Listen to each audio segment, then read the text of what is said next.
आज एक बार फिर मेरी जेठानी को उल्टियाँ हो रही थी। उल्टी के कारण उसकी हालत काफी खराब थी। बात क्या है ये तो हम बिना पूछे ही समझ गए थे। मेरा मन कह रहा था कि ये औरत कितनी बेशर्म है। मुझे उस पर बहुत गुस्सा आ रहा था। और मुझे इस घर में आए अब 3 साल हो गए, लेकिन अपने पति के साथ रहते हुए भी मुझे अभी तक कोई बच्चा नहीं हुआ था। मेरी जेठानी अजीब औरत है। उसका पति उसके साथ नहीं था, वह मर चुका था। मेरी जेठानी विधवा थी, फिर भी वो हर साल गर्भवती हो जाती थी। मैं सोच भी नहीं पा रही थी कि ये सब क्या हो रहा है। मैं सोच रही थी कि कितने बेशर्म लोग हैं, कोई अपने बेटे की विधवा से पूछते ही नहीं है कि वो गर्भवती कैसे हो सकती है। ऐसा क्या है कि वो लोग मेरे जेठानी से हर साल यह भी नहीं पूछते कि वह गर्भवती कैसे हो जाती है। मेरी सास भी अजीब औरत थी। जब उसके बेटे के बिना उसकी बहू गर्भवती होती है तो वह देखती है कि उसे क्या चाहिए क्या नहीं चाहिए। उसे अच्छा खाना खिलाना, हल्दी वाला दूध पिलाना। मेरी सास के लिए ये एक वार्षिक घटना थी और मेरी जेठानी की देखभाल करते समय वह इस तथ्य को भूल जाती थी कि उसका पति अब उसके साथ नहीं है। मैं इन लोगों से बहुत परेशान थी। मेरी शादी को लेकर मेरा दिमाग पहले से ही गर्म था और ऊपर से मेरी जेठानी विधवा होने के बावजूद भी वो हर साल गर्भवती हो जाती थी। मुझे उस पर बहुत गुस्सा आ रहा था। मैं सोचती थी कि एक दिन मैं इन सबके पीछे का कारण ढूंढ लूंगी। इस घर में बहुत अजीब तरह के लोग रहते हैं। हमारे घर में सिर्फ 2 मर्द थे, एक मेरे ससुर, दूसरे मेरे पति। मेरे पति के भाई की 4 साल पहले मृत्यु हो चुकी थी। मेरे पति कभी कभी काम के सिलसिले में दूसरे शहर में जाना पड़ता था। मेरे ससुर बहुत शांत स्वभाव के थे। वह ज्यादा बात नहीं करते थे, वह सबसे अलग हुआ करते थे। एक दिन मैंने अपनी ननद से बात की। मैंने उसे कहा कि तुम तो इसी घर में रहती हो ना, तुम्हें इन सारी चीजों के बारे में पता होगा। उस पर मेरी ननद ने कहा, जाने दो ना भाभी, आप इतना मत सोचो, घर के बड़े हैं ना, ये सब सोचने के लिए वैसे भी वह कुछ नहीं कर रहे हैं तो आपको इन सारी चीज़ों में पड़ने की ज़रूरत क्या है। अगर घर के बड़े कुछ नहीं कर रहे हैं, हो सकता है कोई और बात हो, उन्हें कुछ पता हो। वैसे आप जैसा सोच रही है वैसा नहीं है। बड़ी भाभी, जब भैया और भाभी की शादी हुई तब वो काफ़ी खुश थी। भैया भाभी से बहुत प्यार करते थे। अब वो दोनों काफ़ी खुश रहने लगे थे। न जाने उन्हें किन की नज़र लग गई और भैया इस दुनिया से चले गए। मैंने मेरे मन की बात सुनी और चुप हो गई, लेकिन मैंने जो सुना वह ये था कि उनके जाने के बाद भी भाभी इसी अवस्था में थी। वह हर साल गर्भवती हो जाती थी। मुझे नहीं पता कि उसे इतनी ताकत कहाँ से मिलती है और हर साल बच्चे को जन्म देना। 2 बार तो ऐसा हुआ कि उनका बच्चा गर्भ में ही मर गया, लेकिन उनके बाद उन्होंने 2 बच्चों को जन्म दिया और एक बार फिर मेरी जेठानी गर्भवती थी। लेकिन कैसे, ये सब सोचकर मैं एक दिन पागल हो जाऊंगी। कभी कभी मैं ये सोचने पर मजबूर हो जाती हूँ कि मेरी जेठानी कितनी भाग्यशाली है। और मेरी शादी को 3 साल हो गए, लेकिन अब तक मुझे कोई बच्चा नहीं हुआ। भगवान हर साल उसे बच्चा दे रहा है और मेरी जैसी पत्नियां माँ बनने का इंतजार कर रही है। 3 साल से देख रही हूँ, अगर जेठानी को कुछ भी होता है तो घर वाले उसे तुरंत हॉस्पिटल लेके जाते हैं। इन लोगों का व्यवहार मेरी समझ से परे था। मेरी जेठानी का पति इस दुनिया में नहीं था, फिर भी वो गर्भवती थी। घर वाले उसे कभी कुछ नहीं कहते थे। तुम्हारा पति जीवित नहीं, फिर भी तुम ऐसे कैसे हो सकती हो। हमारे घर के लोग किसी पड़ोसी से बात नहीं करते थे। जब से मेरी शादी इस घर में हुई, मैंने अपनी सास को कभी किसी औरत से बात करते हुए नहीं देखा, ना ही कोई उनसे मिलने आता था। मेरी तो कुछ समझ में नहीं आ रहा था। ऐसा लग रहा था कि सोच सोच कर एक दिन मेरा सर फट जाएगा। और मेरी जेठानी बेशर्मों की तरह घर में घूमती थी। उसे अपने पति का जाने का कोई गम ही नहीं था। उसे देखकर मेरे पैरों तले आग लग गई और अगर मैं जाती तो उसकी तरफ देखती भी नहीं। लेकिन मैं चुप नहीं बैठूंगी, इसके पीछे का सच जानकर ही रहूंगी। उसके बाद मैं खाना बनाने के लिए रसोई में चली गई। लेकिन आज मैंने अपने पति से जेठानी के बारे में बात करके ही रहूंगी। मेरे पति अब काम के सिलसिले में दूसरे शहर गए थे और वो आज घर आने वाले थे। जब वो आएंगे तब मैं उनसे बात करूंगी। परंतु जब वे आए तो उन्होंने भोजन किया और अपने माता पिता के साथ जाकर बैठ गए। मैंने उनका बहुत देर से इंतजार किया था। जब वो कमरे में आए मैंने उससे थोड़ी बातचीत की और फिर जेठानी के विषय में बात की।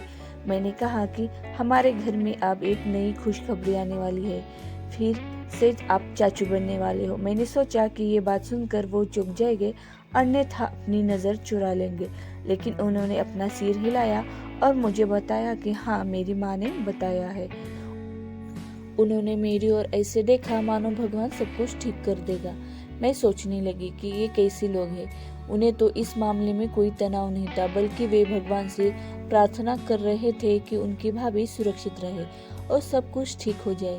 मैंने एक लंबी सांस ली। मैं सोचने लगी कि ये कैसे संभव हो सकता है।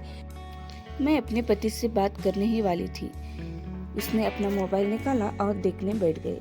अब मुझे विश्वास हो गया कि वो अब इन सारी बातों में कुछ बात नहीं करना चाहते, लेकिन मुझे जो कहना था वो मैंने कह दिया। लेकिन उन्हें कोई फर्क नहीं पड़ा। उनके चेहरे के भाव जरा ही नहीं बदले। मैं मन में सोच रही थी, कितने बेशर्म आदमी हैं, इन्हें सच्चाई को कोई फर्क ही नहीं पड़ता। लेकिन मैं भी हार मानने वाले में से नहीं थी। सोचते सोचते पता नहीं कब आँख लग गई। मैं सुबह उठी, फ्रेश हो गई। रात के सारे विचार दिमाग से गायब हो चुके थे। मैं तुरंत नाश्ता बनाने के लिए रसोई में चली गई। फिर कपड़े धोने के लिए छत पर गई। मैं ध्यान से कपड़े धो रही थी, साथ ही मैं अपनी कृतज्ञता के बारे में सोच रही थी। क्या मैं जो सोच रही हूँ वो सही है या गलत है? मेरी जेठानी बहुत शांत थी और अपने काम में लगी हुई थी। ऐसा नहीं कि वो सिर्फ बैठती थी, वो घर का सारा काम करती थी। कभी कभी वो पूरे दिन रसोई में रहती थी, घर का सारा काम अकेले करती। मैं करो या ना करो उसे कोई फर्क नहीं पड़ता। वो काफ़ी अच्छी थी। मुझे कहती नहीं थी कि मैं काम कर रही हूँ, तुम ऐसे ही बैठी हो। वो कोई शिकायत नहीं करती। उनके साथ ऐसा करना मुझे अच्छा तो नहीं लग रहा था, पर मैं क्या करूँ। मुझे सच्चाई जाने बिना चैन पर नहीं पड़ने वाला था। लेकिन सच्चाई तक कैसे पहुँचूं, जबकि मेरी जेठानी पूरे दिन में घर में रहती थी। वह कभी किसी से मिलने बाहर नहीं जाती थी, ना ही उनसे मिलने के लिए कोई आता था। फिर भी वो प्रेग्नेंट कैसे हो गई? अब ये सब मेरे समझ के परे था। चाहे जो कुछ भी हो जाए, मैं सच्चाई का पता लगा कर ही रहूंगी। लेकिन एक दिन मैंने अपनी जेठानी को एक अजीब हरकत करते हुए देखा। मैं बहुत हैरान हो गई। मैंने देखा कि मेरी जेठानी रसोई से काम करके बाहर आ रही थी और साथ में फिटकारी का एक टुकड़ा भी लेकर आ रही है। उस टुकड़े को लेकर अपने कमरे में चली गई। मुझे आश्चर्य होने लगा कि वह फिटकारी के टुकड़े को क्या करेगी, लेकिन फिर मैंने सोचा कि शायद उसे कुछ करना होगा। ऐसे ही कुछ दिन बीत गए। फिर एक हफ्ते बाद मेरी जेठानी फिर से फिटकारी का टुकड़ा लेकर अपने कमरे में चली गई। मैं सदमे में थी। ये घटना बार बार हो रही थी। अब मैंने देखा कि मेरी जेठानी रसोई में आती है और फिटकारी का टुकड़ा छिपाकर अपने कमरे में ले जाती है और फिर वो बाथरूम चली जाती है। 10-12 दिन के बाद वह काम करती है। इसके बारे में सोचते ही मेरा सिर दुखने लगा। मैं सर्वोत्तम प्रयास के बावजूद भी ये पता नहीं लगा पाई कि मेरी जेठानी फिटकारी के टुकड़े के साथ क्या कर रही थी। मैं बहुत उदास थी, लेकिन मेरी किस्मत मेरे साथ थी। एक शाम मैं अपनी जेठानी को रसोई में खाना बना रही थी। पूरा खाना बनाने के बाद वो अचानक फिटकारी का टुकड़ा लेकर रसोई से बाहर चली गई। मुझे ये सब कुछ देखकर बड़ा आश्चर्य हुआ। वो शाम को फिटकारी के टुकड़े के साथ क्या कर रही है? वो इस फिटकारी का क्या करेगी? अब मैं परेशान हो रही थी और उसने अजीब व्यवहार करने के बारे में मैं सोच रही थी। मेरी जेठानी तुरंत बाथरूम में चली गई। मैं ये मौका हाथ से जाना नहीं देना चाहती थी। मैं भी तुरंत उसके पीछे बाथरूम चली गई और खिड़की के पास जाकर खड़ी हो गई और खिड़की के छेद से अंदर देखने लगी। जब मैंने नीचे झुककर छेद से देखा तो मैं हैरान रह गई। खिड़की खुलने से बाथरूम का पूरा नज़ारा दिख रहा था। जिस तरह मेरी जेठानी उस फिटकारी का इस्तेमाल कर रही थी, उसे देखकर मेरे पैरों तले जमीन खिसक गई। मैंने अपनी आंखें फैलाई और दृश्य देखने लगी। उसके बाद मैं वहां से चली गई क्योंकि कोई मुझे नोटिस करेगा। मैं पीछे हटी और अपना काम करने के लिए रसोई में चली गई। थोड़ी देर बाद मेरी जेठानी रसोई में आई और जल्दी जल्दी काम करने लगी। सारा काम खत्म करके वो अपने कमरे में चली गई। ऐसे ही कई दिन बीत रहे थे। एक दिन मेरी जेठानी के बाथरूम में पानी नहीं आ रहा था और वो नहाना चाहती थी, लेकिन शाम का समय था। नल ठीक करने के लिए कोई प्लम्बर नहीं आ रहा था। तो मेरी सास ने मेरी जेठानी को कहा कि तुम दूसरे बाथरूम में नहाने के लिए चली जाओ, लेकिन उन्होंने साफ मना कर दिया। उन्होंने मेरे पति के बाथरूम में नहाने के अनुरोध को वो अस्वीकार कर दिया। लेकिन मुझे आश्चर्य हुआ, अगर वो किसी भी बाथरूम में नहा लेती तो क्या फर्क पड़ता। जब मेरी जेठानी छत के बाथरूम में गई, छत पर हमारा एक कमरा था और एक बाथरूम था। जैसे ही मेरी जेठानी उठी, मैं इधर उधर घूमती रही और मौका पाकर उसके कमरे में चली गई और उसके कमरे की तलाशी ली। मैं अलमारी के पास जा रही थी, तभी मेरी सास वहां आई और मुझसे बोली कि तुम यहाँ क्या कर रही हो। तब मैंने कहा कि मुझे अपना दुपट्टा नहीं मिल रहा है। मुझे लगा कि यहाँ अपने कमरे में होगा, इसलिए मैं उसे ढूंढने के लिए आई। फिर मेरी सास ने मुझसे मेरे कमरे में देखने को कहा और वो खुद मेरी जेठानी के कमरे में देखने लगी। मैं चुपचाप बाहर निकल गई, लेकिन फैसला किया कि अगर मुझे मौका मिले तो मैं एक बार इस अलमारी के पास जरूर देखूंगी, क्योंकि मेरी सास ने मुझे उस अलमारी के पास, इसका मतलब है कि उस अलमारी में जरूर कुछ था और वह हमसे छुपाया जा रहा था। मेरी जेठानी नहाकर नीचे आ गई और उसके बाद वो दोनों मिलके कमरे में चली गई। मैं तुरंत छत पर गई और बाथरूम में देखा। बाथरूम का दृश्य देखकर मेरे पैरों तले जमीन खिसक गई, क्योंकि बाल्टियों में, तांबे में हर जगह फिटकारे के टुकड़े थे। ये देखकर मुझे बहुत झटका लगा और मैं तुरंत नीचे अपने कमरे में आ गई और वही सोचने लगी कि ये सब क्या है। उसी वक्त मेरी ननद मेरे कमरे में आई। मैंने उससे सब कुछ बताया जो मैंने बाथरूम में देखा। मेरी ननद ने मुझे कहा कि भाभी, अभी भी ये सब के पीछे पड़े हो। मैंने आपसे कहा जाने दो ना, ये सब आपको जानकर क्या करना है, क्योंकि घर के सभी लोगों को पता था, लेकिन वो अंधे बैठे हैं। इसलिए बेहतर होगा कि आप भी चुप रहे और देखे कि क्या हो रहा है। लेकिन मैं चुप नहीं रह सकी। मैं घर में होने वाले ऐसी अजीब घटनाओं को नज़रअंदाज नहीं कर सकती थी। मेरी ननद कमरे से गई। फिर मैंने मेरी एक दोस्त को बुलाया। मेरी दोस्त डॉक्टर थी और काफ़ी होशियार भी थी और मुझे विश्वास था कि वो मेरी मदद ज़रूर करेगी। मैंने अपनी सहेली को बताया कि मेरी जेठानी का पति इस दुनिया में नहीं है, फिर भी वो हर साल गरोदर होती है और उसे कोई कुछ नहीं कहता। मुझे आश्चर्य हुआ कि ये कैसे संभव होता है। मैंने उसे फिटकारी का उपयोग करते हुए देखा।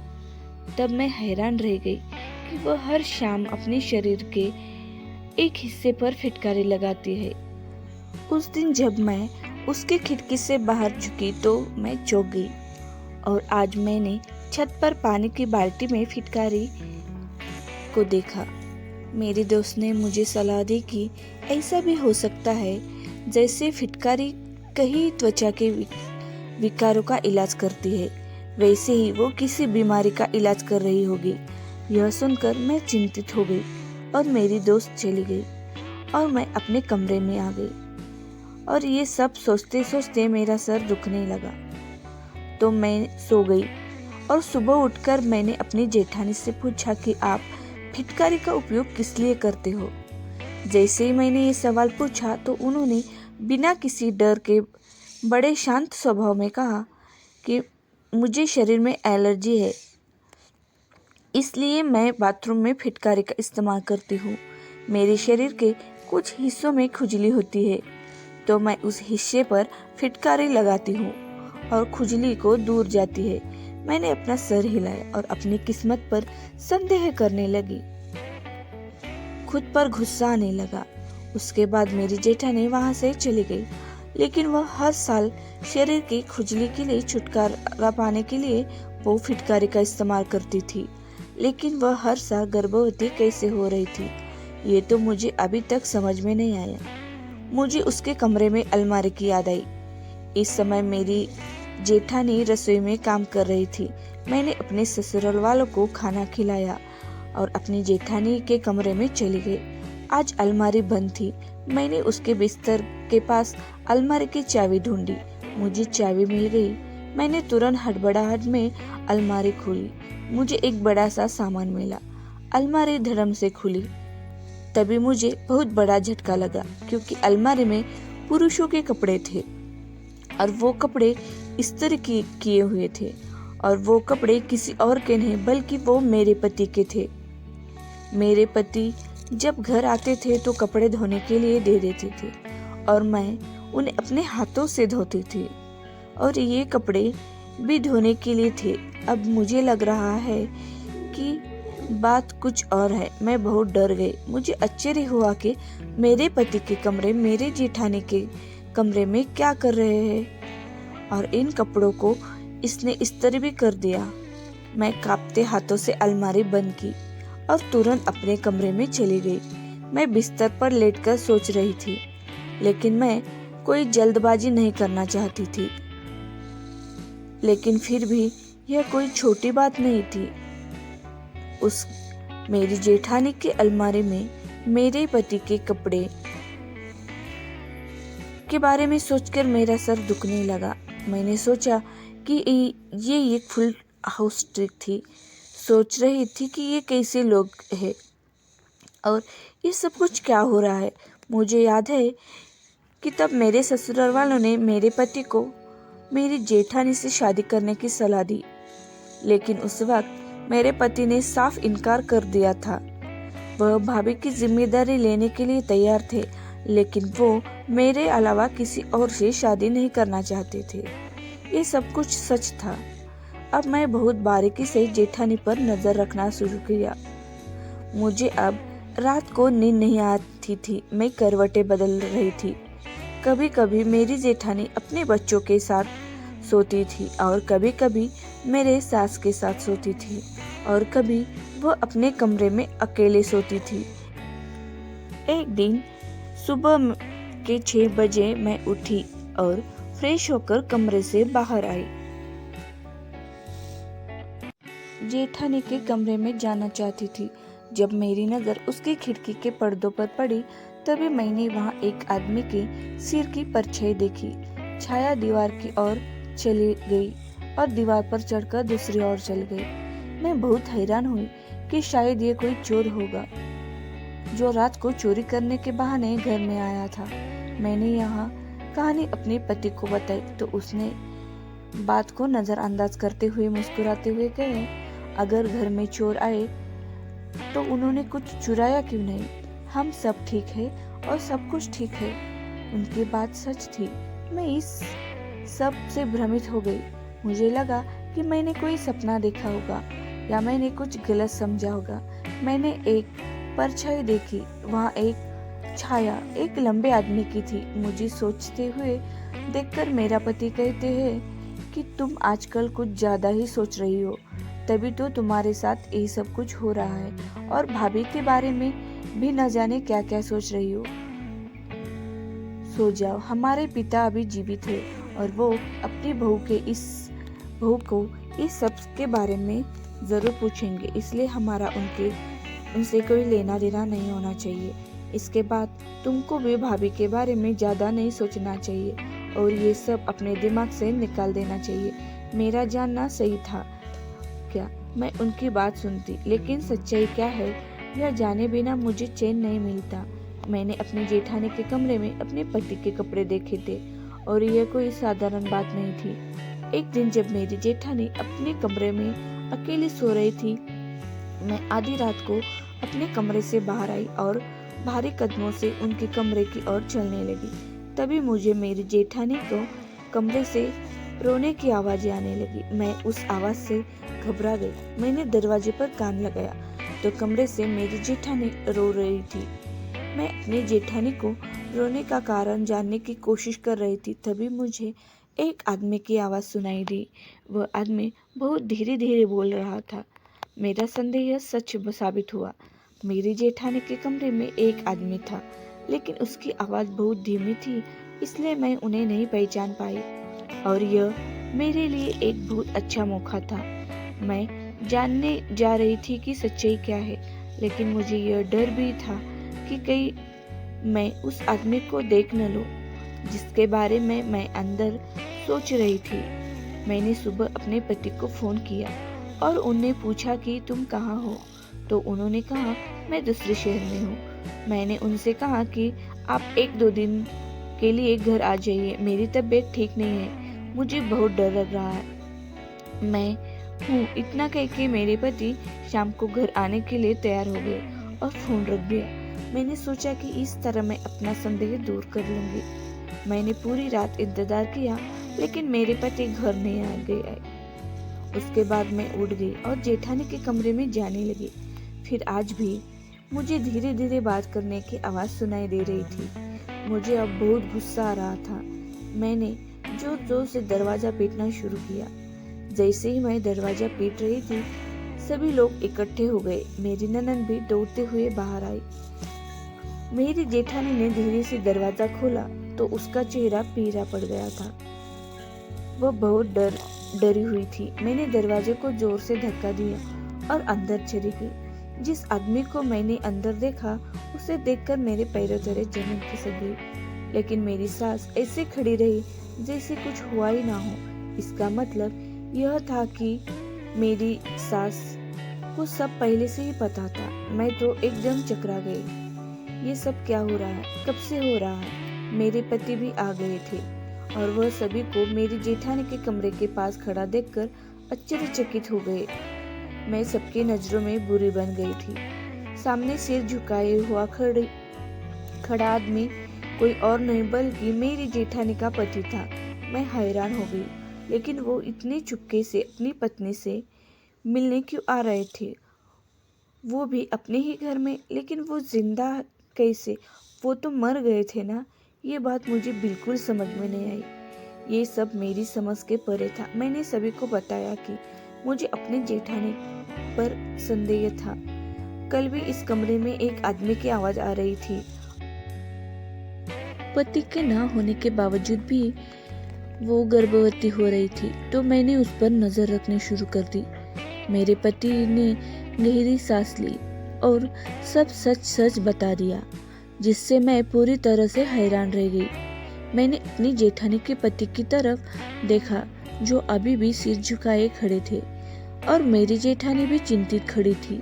मेरे पति ने कहा कि मेरे भैया अभी भी जिंदा है और वो अपने ही घर में अपने ही बीवी बच्चों से मिलने के लिए आते हैं। मेरी सास और मेरे पति को भी इसके बारे में पता था, लेकिन उन्होंने इसे गुप्त रखा, क्योंकि मेरी जेठानी के पति ने अपने दोस्त के साथ लड़ाई के दौरान गलती से अपनी दोस्त की हत्या कर दी थी। उनकी मृत्यु हो चुकी थी, इसलिए वह पुलिस से बचने के लिए मरने का नाटक कर रहे थे। उसे पुलिस द्वारा पकड़ जाने का डर था, इसलिए हमने लोगों को बताया कि वो अब इस दुनिया में नहीं है। इसलिए वो हर शाम चुपके से अपने पति और बच्चे से मिलने आते थे।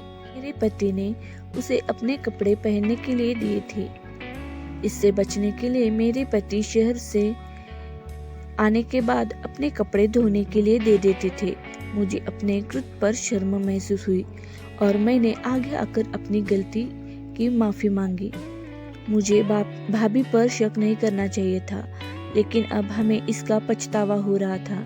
मैंने अपनी जेठानी से माफ़ी मांगी और फिर हर रोज़ मेरी जेठानी और उनके बच्चों को मिलने के लिए चोरी चोरी आते थे। अब इसके बारे में हमें पता था। इस बात को मुझे बहुत दुख होता था कि उन्हें अपने ही घर में चोरी छुपे मिलने आना पड़ता था। कुछ महीनों बाद उसका मामला सुलझ गया और वो निर्दोष साबित हुए। अब मेरा पूरा परिवार खुशी से रहने लगे। दोस्तों, कहानी पसंद आए तो लाइक करें, चैनल को सब्सक्राइब करना ना भूलना। धन्यवाद।